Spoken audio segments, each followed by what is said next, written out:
Doctor হইলে তো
তো ভিডিওটি করার কারণ হচ্ছে আপনারা অনেকেই অনেকভাবে টাকা পয়সা খরচ করেন, হ্যাঁ, যাদের সামর্থ্য আছে এই সমস্ত জায়গায় আপনারা আইসিয়া তাদের সাথে কথা বললেন, দেখবেন আপনাদের মন অটোমেটিক ভালো হয়ে যাবে এবং সামর্থ্য থাকলে তাদেরকে কিছু খাওয়ানোর চেষ্টা করেন।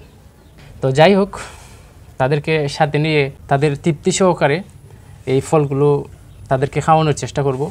এখানে বিভিন্ন ধরনের ফল আছে, এই যে দেখতে পাচ্ছেন জাতীয় ফল কাঁঠাল আছে, তারপরে খেজুর, তারপরে আপেল, কমলা, আঙ্গুর আছে, তারপরে আম, আনারস, তারপরে ববি। তো এগুলা আপনাদের তৃপ্তি সহকারে যার যেটা ভালো লাগে যতটুকু খাইতে পারেন খাবেন, কোনো ধরাবাধা নাই। এটা আপনারা একটু রাইকা দেন, এত কিছু খাওয়া সম্ভব হবে না, এটা পরে খাইয়েন। এটা খাইতে থাকো, শুরু করো বিসমিল্লাহ বলে শুরু করো। হ্যাঁ, শুরু করো, হ্যাঁ খাও, লো চাচা আপনিও নেন, হুজুর আপনি নেন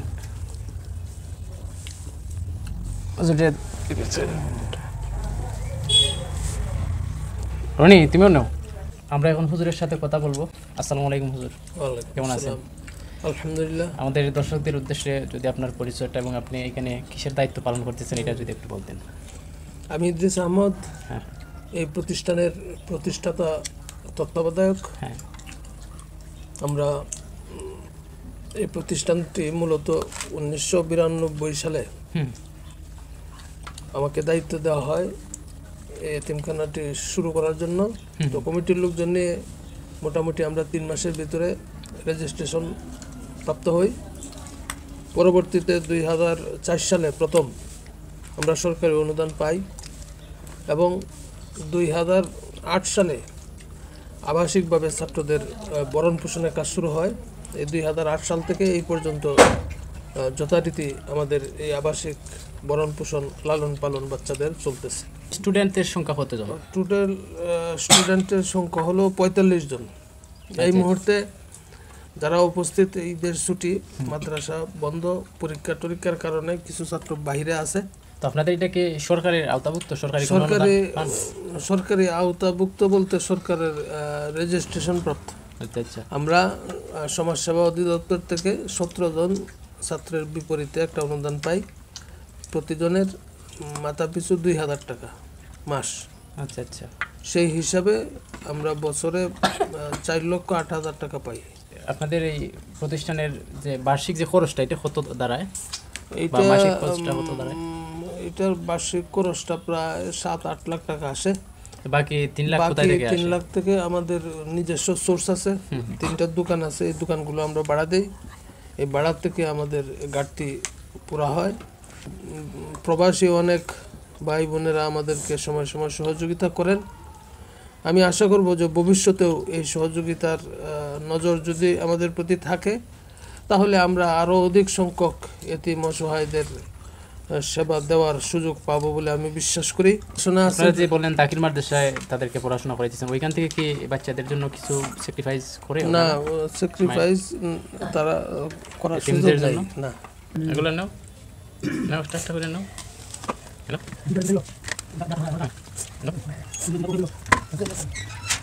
আপনারা খাইছেন তো তৃপ্তি সহকারে? হ্যাঁ, খুশি? অনেকের বিভিন্ন স্বপ্ন থাকে। আপনারা যে পড়াশোনা করতেছেন, আপনাদের কি কোনো স্বপ্ন আছে যে বড় হয়ে আমি এইরকম হব, বা এইরকম কোনো স্বপ্ন আছে আপনাদের? কার কি স্বপ্ন আছে একটু বলেন। আপনার স্বপ্ন কি? বড় হয়ে কি করবেন? বড় হয়ে ডাক্তার হব। ডাক্তার হলে কি করবেন? ডাক্তার কি করে? ডাক্তারের কাজ কি? মানুষের রোগীর চিকিৎসা করে। তো ডাক্তার হলে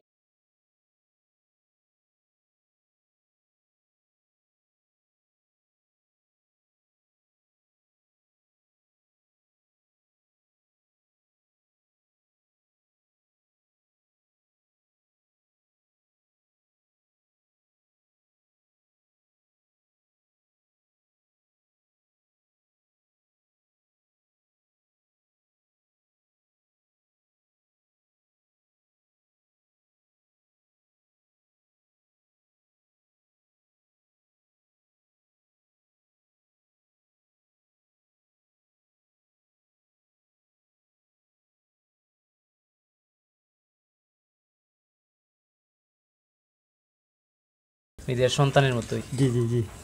আচ্ছা। যেহেতু আপনার এখানে দায়িত্ব পড়ছে তাদেরকে খাওয়ানো তো, জি। তো আপনার ছেলে মেয়ে আছে? আচ্ছা। তো ওই চাচা কি আপনাদের কখনো কষ্ট দেয়? কষ্ট দেয় না? ঠিক মতো খাবার দেয় তো? গত ঈদে কি খাবার কিনছিলেন আপনারা? জামা কাপড় কিনছিলেন? সবাই কিনছেন? এই জামা কাপড় খেয়ে দিছে সবাই? সো দর্শক, আপনাদেরকে ধন্যবাদ জানিয়ে ভিডিওটি এখানে শেষ করতে চাই। খুবই ভালো লাগলো এখানে আইসা তাদের সাথে কিছুক্ষণ সময় কাটাইলাম। তো তাদের খাওয়া দেখে আসলে আমি তৃপ্তি পাইলাম, আমার হৃদয়টা আসলে শান্ত হয়ে গেল। ধন্যবাদ সবাইকে। যদি সময় থাকে, প্রত্যেকটি জেলায় কম বেশি এরকম এতিমখানা আছে। হ্যাঁ, যদি সামর্থ্য থাকে ওইখানে গিয়ে তাদেরকে কিছু খাওয়ানোর চেষ্টা করেন। তো আমি চাইলে এখানে কিছু টাকা দিতে পারতাম, কিন্তু টাকা দেওয়ার মধ্যে আমার মনে হইলো যে আমার তেমন একটা তৃপ্তি হবে না। হ্যাঁ, কিছু খাবার তাদের জন্য নিয়ে যাই এবং তাদের সামনে রেখে, হ্যাঁ, তাদের সাথে থেকে তাদেরকে খাবারগুলো খাওয়াই। এতে করে আমি অনেকটাই আনন্দিত। আপনাদের কাছ থেকে আমি এখন বিদায় নেব। যদি পরবর্তীতে সময় হয়, সুযোগ হয়, ইনশাল্লাহ আবার আপনাদের সাথে দেখা করার চেষ্টা করবো। আসসালামু আলাইকুম।